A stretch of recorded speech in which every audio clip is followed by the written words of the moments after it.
প্রিয় শিক্ষার্থী, আসসালামু আলাইকুম।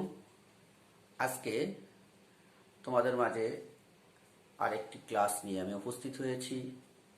তোমরা আজকের এই ক্লাসটির মাধ্যমে তোমাদের এই অধ্যায়ের খুঁটিনাটি যে সমস্যাগুলো আছে সেগুলো তোমরা সমাধান করতে পারবা, এবং দুটি অঙ্ক আমি করিয়ে দিচ্ছি, যে অঙ্কগুলোর মাধ্যমে তোমরা তোমাদের এই অধ্যায় থেকে সকল ধরনের অঙ্কগুলো করতে পারবা। অর্থাৎ এই অধ্যায় থেকে তোমাদের ম্যাথমেটিক্যাল যে সমস্যাটা সেটা আর থাকবে না। তোমরা আশা করি এই ক্লাসটির মাধ্যমে তোমরা সবাই উপকৃত হইবা।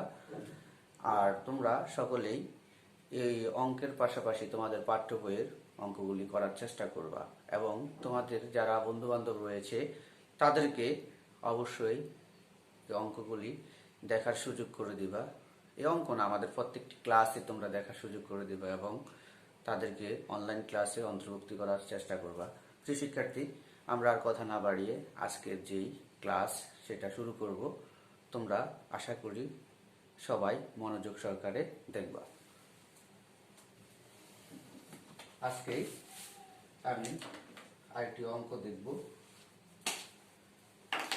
এখানে আমি পুরো অঙ্কটা তুলব না, তোমাদেরকে ডিটেলস বুঝিয়ে দিব, এবং এখান থেকে আমরা চেষ্টা করব এই অঙ্কের যে মূল বিষয়গুলো সেটা অর্থাৎ ওয়ার্কিংসটা আমরা করে ফেলবো।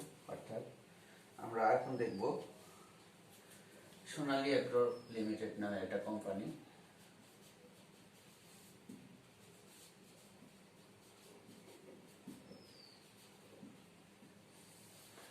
এরা 27 লক্ষ টাকার একটি মেশিন ক্রয় করে। মেশিন ক্রয় আমরা 2018 দিলাম। 27 লক্ষ টাকা, 27 লক্ষ টাকা। তারপরে ওই বছর প্রতিষ্ঠানটি 74 লক্ষ টাকার পণ্য উৎপাদন করে। পণ্য উৎপাদন মূল্য 74 লক্ষ টাকা।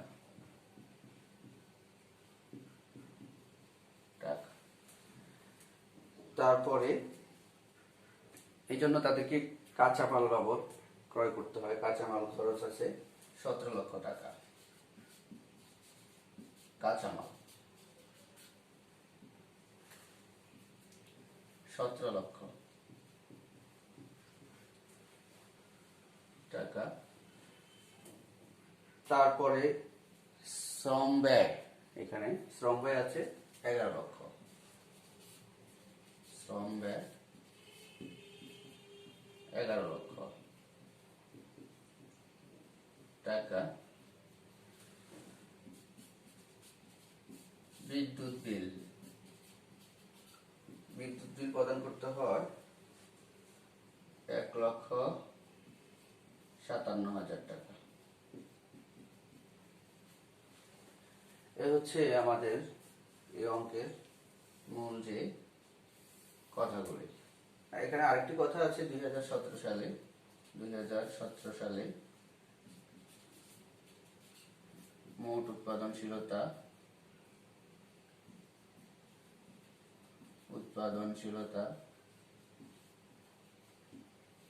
ও আর্থিক উৎপাদনশীলতা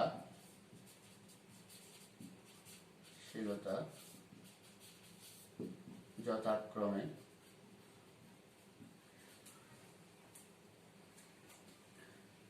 1.79 ও 1.45 ছিল। তাহলে আমরা বুঝতে পারছি যে এটা কি পার্থক্য নির্ণয় করতে হবে কোন কোন অংশের, আমি তোমাদেরকে কিছুক্ষণের মধ্যে বুঝিয়ে দিচ্ছি। অর্থাৎ সোনালী এগ্রো লিমিটেড এরা জুস তৈরি করে। তাদের যে উৎপাদন সংক্রান্ত যে তথ্য আমরা এখানে উপস্থাপন করলাম, তারা 27 লক্ষ টাকা দিয়ে একটি যন্ত্র ক্রয় করে পণ্য উৎপাদনের জন্য, এবং পণ্য উৎপাদনের মূল্য ছিল 74 লক্ষ টাকা।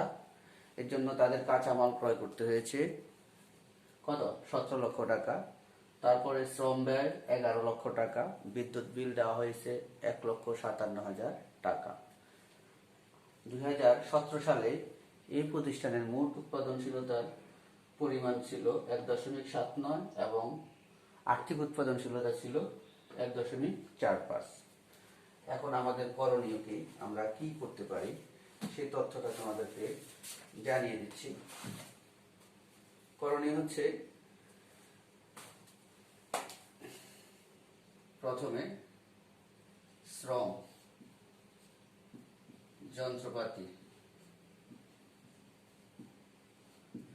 তারপরে মালামাল,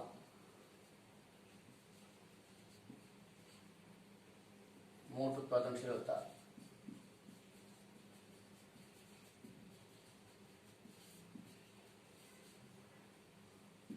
ও আর্থিক উৎপাদনশীলতা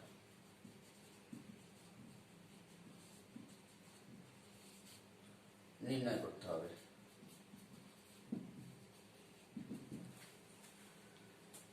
আমরা এই তথ্যের ভিত্তিতে এই যে করণীয় সেটা আমরা করার চেষ্টা করব। তাহলে আমরা একটু চেষ্টা করলেই পারবো। দেখো, আমরা এখানে প্রথমে শ্রমের উৎপাদনশীলতা নির্ণয় করব। শ্রমের উৎপাদনশীলতা নির্ণয় করতে আমাদেরকে কি কি করতে হয়, আমরা গত যে ক্লাসগুলো করিয়েছি সেই ক্লাসগুলো তো আমরা সুন্দরভাবে তোমাদেরকে শিখিয়েছি। শ্রমের উৎপাদনশীলতা হচ্ছে উৎপাদনের আর্থিক মূল্যকে মোট শ্রম ব্যয়ের পরিমাণ দ্বারা ভাগ করতে হবে। তাহলে আমরা একটু জানার চেষ্টা করি। আমরা জানি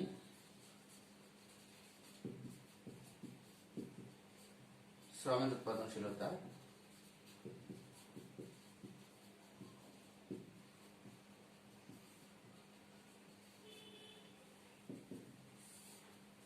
উৎপাদনের আর্থিক মূল্য,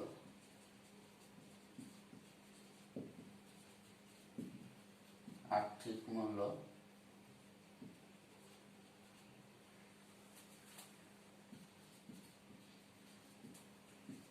মোট শ্রম ব্যয়ের পরিমাণ।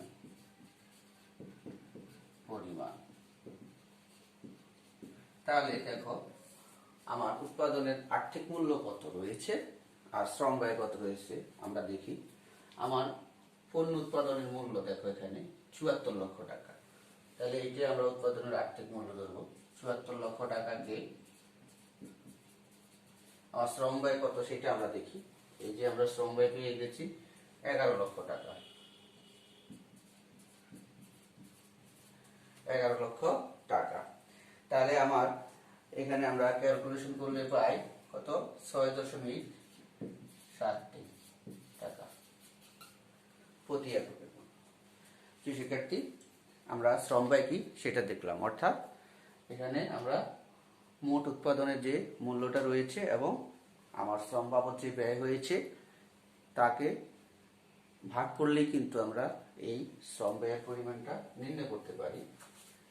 তারপরে দেখো, যন্ত্রপাতি,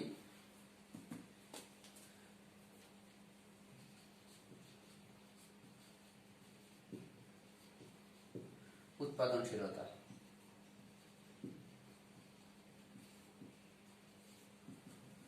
যন্ত্রপাতির উৎপাদনশীলতা কিভাবে হয়, সেম কথা, উৎপাদনের আর্থিক মূল্যকে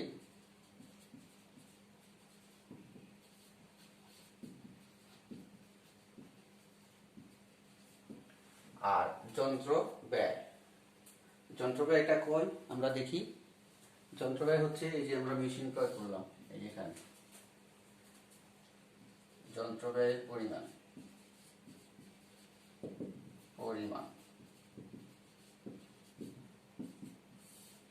তাহলে আমার উৎপাদনের আর্থিক মূল্য হচ্ছে 74 লক্ষ টাকা আর আমার যন্ত্র ব্যয়ের পরিমাণ হচ্ছে 27 লক্ষ টাকা।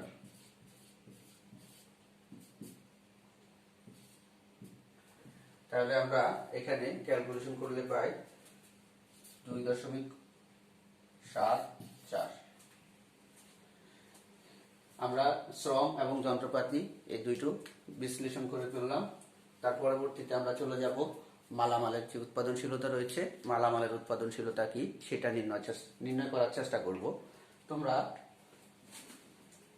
আগেই অঙ্কগুলো করছো, আজকে আবার নতুন ভাবে আমরা করতেছি।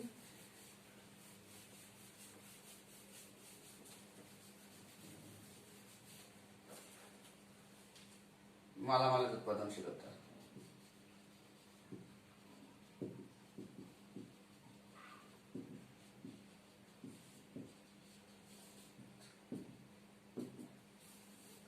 তাই মালামালের উৎপাদনশীলতা কি? মালামালের উৎপাদনশীলতা হচ্ছে মোট উৎপাদনের আর্থিক মূল্য বা আয় দ্বারা আমরা কি করব, কাঁচামাল বা মালামালকে ভাগ করব।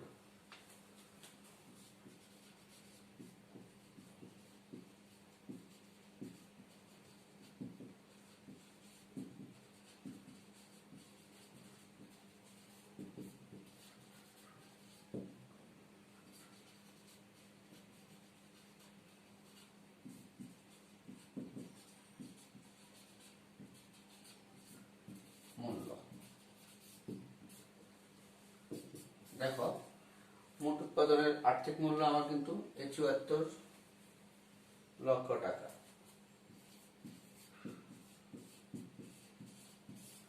খুবই সহজ। এখন মালামাল বা কাঁচামাল, কাঁচামাল আছে কত, ১৭ লক্ষ টাকা।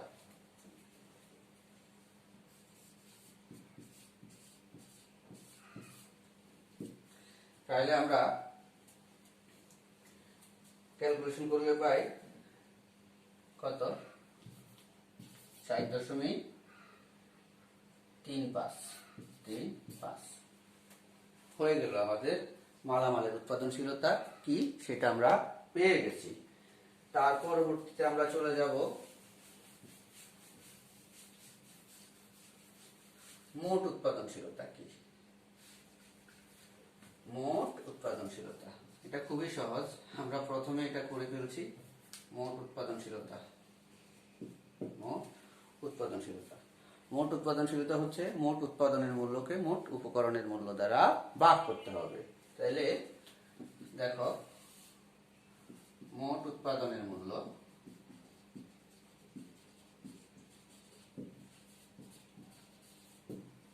মোট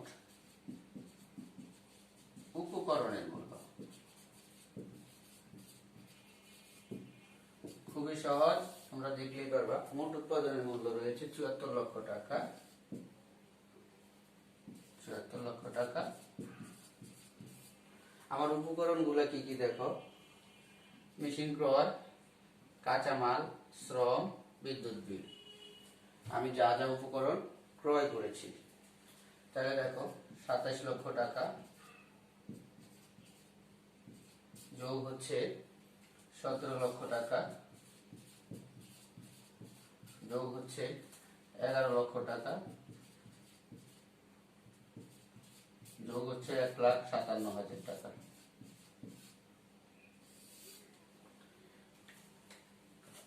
তাহলে আমরা কিন্তু এটা নির্ণয় করে ফেলতে পারি। কিভাবে দেখো,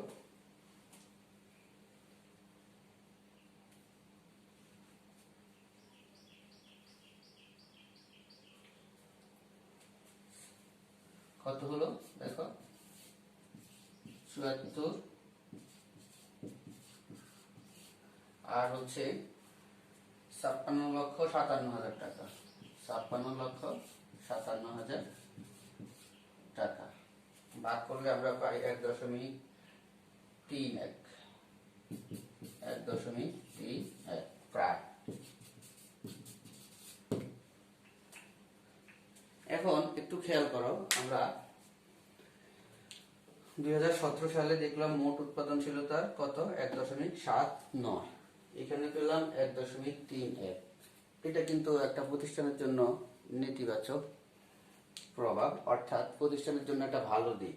তার গত বছরের চাইতে কিন্তু এই বছর এসে তার উৎপাদনশীলতার যে ব্যয়টা সেটা কিন্তু কমে গেছে। এটা এই প্রতিষ্ঠানের জন্য ২০১৮ সালে এসে কিন্তু খুবই চমৎকার। তুমি তোমার মন্তব্যের মধ্যে এটা লিখে দিবা। ২০১৭ সালে মোট উৎপাদনশীলতা ছিল কত, ১.৭৯। এবং 2018 সালে এসে মোট উৎপাদনশীলতার পরিমাণ হয়েছে 1.31। তাহলে অবশ্যই উৎপাদনের যেই কলা কৌশলটা তারা 2018 সালে এসে সেটা ভালো করেছে, যার কারণে তুমি এখানে তোমার মতামত দিতে পারবা। তারপরে আমরা চলে যাব এখানে সবচেয়ে চমৎকার যে বিষয়টা, সেটা হচ্ছে যে উৎপাদনের আর্থিক মূল্য, যেটা অর্থাৎ আমরা আর্থিক উৎপাদনশীলতা নির্ণয় করব। সেটা আমরা আগে সূত্র দেখিয়েছি কিন্তু এটা প্রয়োগ করি নাই, তো আজকে আমরা সেটা করব। আর্থিক উৎপাদনশীলতা কি? আর্থিক উৎপাদনশীলতা সমান সংযোজিত মূল্য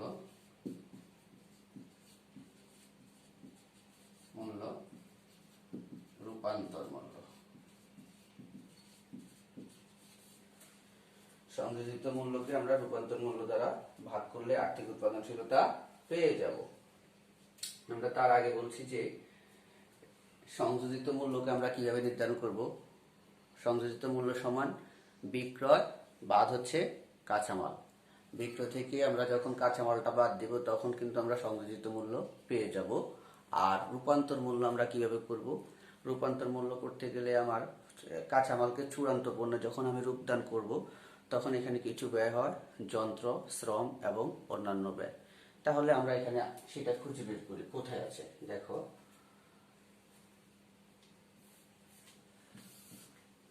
আমার সংযোজিত মূল্যটা বের করি, বিক্রয় বাদ কাঁচামাল। তাহলে বিক্রয় আছে আমার 74 লক্ষ টাকা, 74। আর কাঁচামাল কত দেখো, কাঁচামাল আছে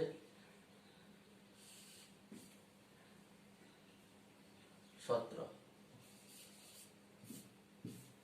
তাহলে আমরা এখানে কত পাই? 57 লক্ষ টাকা। 57 লক্ষ টাকা। তারপর দেখো রূপান্তর মূল্য। রূপান্তর মূল্য কিভাবে নির্ণয় করবা? রূপান্তর মূল্য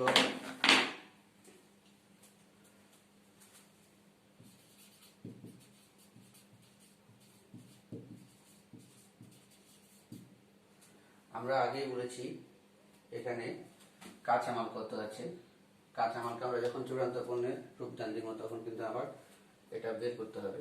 এখানে দেখো আছে কত, যন্ত্র মানে মেশিন ক্রয় করছি, যন্ত্র আছে 27 লক্ষ টাকা, 27 লক্ষ। তারপরে শ্রম ব্যয় হচ্ছে 11 লক্ষ, 11 লক্ষ। তারপর রয়েছে বিদ্যুৎ বিল 1,57,000। এটাকে আমরা যখন যোগ করি তখন হয় কত, 39,57,000, 39,57,000 টাকা। ক্যালকুলেশন করলে যেটা হয়, ক্যালকুলেশন করলে হয় 1.44। প্রিয় শিক্ষার্থী, আমরা সহজেই অঙ্কটি করে ফেললাম। সংযোজিত মূল্য এবং রূপান্তর মূল্যের যে ব্যবহার সেটা করে ফেললাম। এখন আমরা দেখব 2017 সালের যে এখানে একটা হিন্টস দেওয়া ছিল, এখানে আর্থিক উৎপাদনশীলতা ছিল 1.45। এখানে হলো 1.44। এটাও কিন্তু এই প্রতিষ্ঠানের জন্য একটা নেতিবাচক প্রভাব। অর্থাৎ 2017 সাল থেকে 2018 সালে এসে কিন্তু কিছুটা হলো কমেছে। তার মানে আমরা বলতে পারবো যে এই প্রতিষ্ঠানটা খুব ভালো কাজ করছে এবং তাদের যে আর্থিক উৎপাদনশীলতা সেটা কিঞ্চিত পরিমাণ হলো কমেছে, অর্থাৎ বাড়ে নাই। তাহলে তুমি তোমার মন্তব্য সুন্দরভাবে দিতে পারবা। তা আমরা তাহলে সহজে কিন্তু অন্য যে আলোচনাটা সেটা কিন্তু বারবারে হয়েছে, কিন্তু এই অংশটা আমরা নতুন পেয়েছি আর কি। আমরা তাহলে দ্বিতীয় অঙ্কে চলে আসলাম। অর্থাৎ তোমরা প্রশ্নটা একটু দেখো, বোর্ডে আমি লিখিয়েছি। এখানে বলা হয়েছে আমিন সুগার মিল বছরে 300 কোটি টাকার আখ মাড়াই করে। 300 কোটি টাকা সে অর্থাৎ আখ মাড়াই করে। মানে আটটা হচ্ছে কাঁচামাল, এই প্রতিষ্ঠানের জন্য আটটা হচ্ছে কাঁচামাল, এবং মাড়াই করে সে 600 কোটি টাকার চিনি উৎপাদন করে। এই কাজের জন্য 100 কোটি টাকার শ্রম ব্যয় করে, 25 কোটি টাকা বিদ্যুৎ এবং যন্ত্রপাতি আনুষঙ্গিক ব্যয় হচ্ছে 25 কোটি। অর্থাৎ তার যে প্রতিষ্ঠান, এই প্রতিষ্ঠানে বছরে এই উৎপাদন কাজে এই ব্যয়গুলা করে থাকি। এটা দিয়ে শুধু আমরা আর্থিক উৎপাদনশীলতা কি সেটা নির্ণয় করার চেষ্টা করব। তোমরা আর্থিক উৎপাদনশীলতার সূত্র তার আগেও আমি করিয়েছি, এখন সেম আরেকটি অঙ্কের মাধ্যমে কিন্তু আমরা এই ক্লাস আজকে শেষ করে দেব, যার ফলে তোমরা এই অধ্যায় থেকে আর খুঁটিনাটি কোনো সমস্যা থাকলে সেটা তোমরা করে ফেলতে পারবা। তাহলে আমরা এখন দেখি কিভাবে এটা নির্ণয় করা যায়। আমরা জানি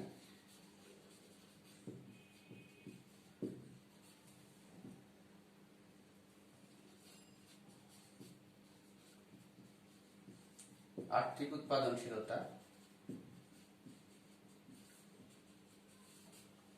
সমান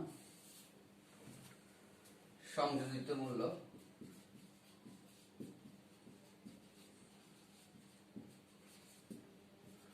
রূপান্তর মূল্য।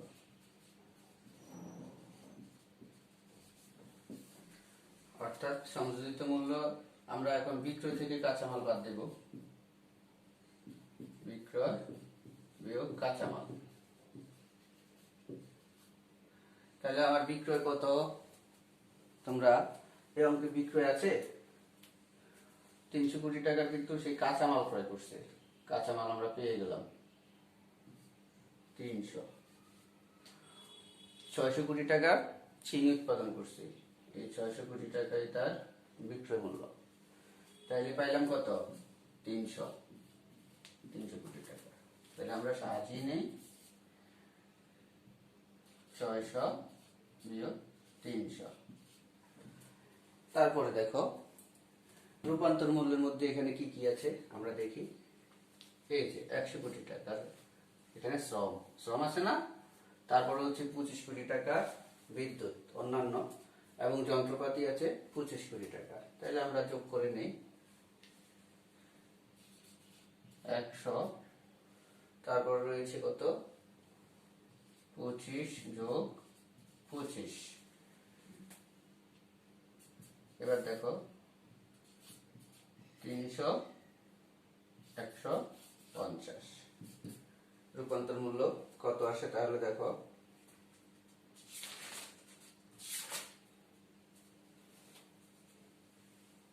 2 টাকা।